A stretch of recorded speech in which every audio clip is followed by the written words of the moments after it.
Nimero zo kuri WhatsApp amazina aragaragara. Numbers on WhatsApp doesn't display the names. Follow this video carefully.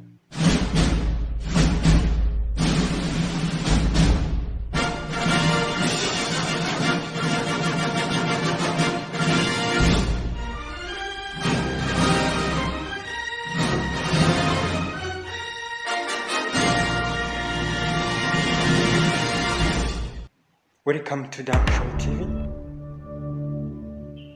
Like our video, then click on subscribe and on the bell to get notification time. Let's start.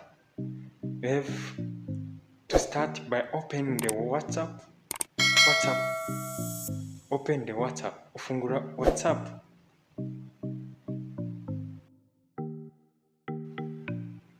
Nimero ziragaragara ko amazina ntariho.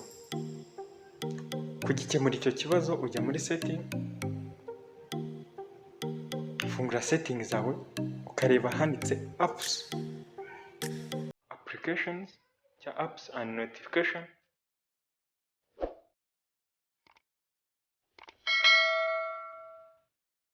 Apps and notification niho tubikemura icyo kibazo cyawe.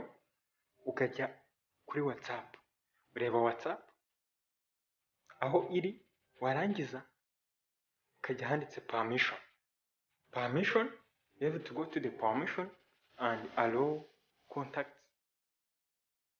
This can show your WhatsApp contact name, can display it now.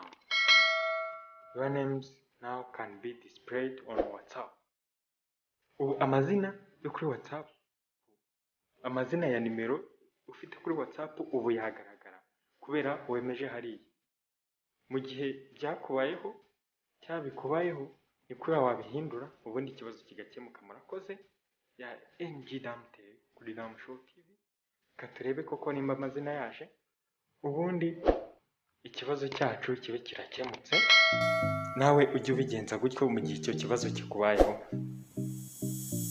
Urabona ko amazina yagarutse, nta kibazo gihari. Mwakomeza kumererwa neza. Yari Show TV. Mukande likes, subscribe ndetse n'akazogera mujye mubona amakuru ku gihe. Murakoze, mugire byiza.